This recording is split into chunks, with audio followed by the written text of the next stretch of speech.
Hi, before you start with the course, let me guide you how to follow this course.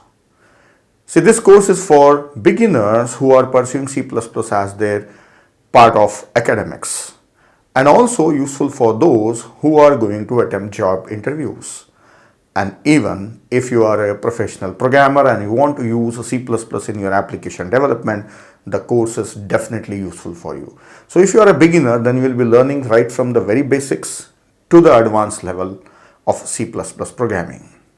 So if you are a beginner, don't skip any video, right? Don't skip any video. The beginning first two sections are covering the essential fundamentals that are required for learning any programming language. So if you have never done any programming, you are very new to it, then don't skip anything and follow each and every video step by step, right?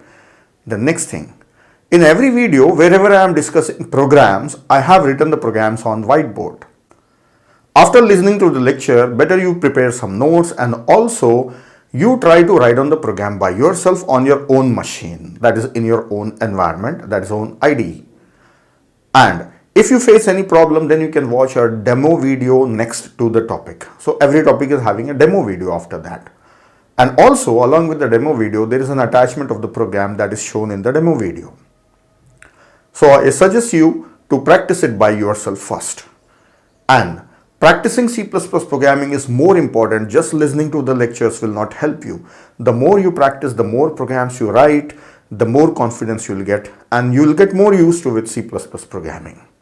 And there are some student exercises at the end of each section. You try to complete them, and for them also a demonstration as well as a video, that is a PDF file, is also available for it. And at the end of the course, there is a student project, a small student project at the end of C++ course.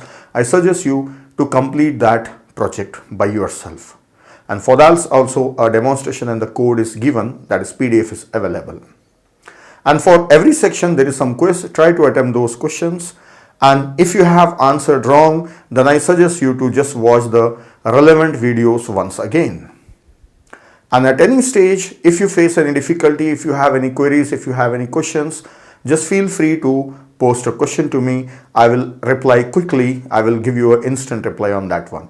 And if you are having any errors while writing the programs and all, I suggest you to send a screenshot, right? So that I can quickly answer you. So you can post a question so that I should be able to understand your question and quickly answer it, right?